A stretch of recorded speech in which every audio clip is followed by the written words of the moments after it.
A drop of honey fell on the ground.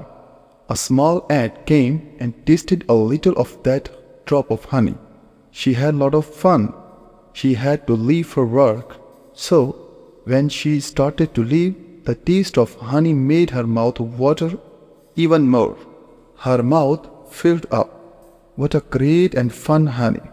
How sweet! Haven't eaten such honey till today.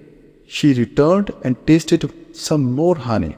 She resolved to go again, but she felt that this little honey wasn't enough. She must eat more. She stopped and this time fell on honey instead of food to get maximum pleasure in minimum time. The ant dived into the honey and started enjoying, but unfortunately she could not get out of the honey. Her feet were stuck to the ground due to honey grace and she had no strength to move. She stayed in honey until she died in it. She indulgence turned honey into his grave. A wise man says, "This world is nothing but a huge drop of honey.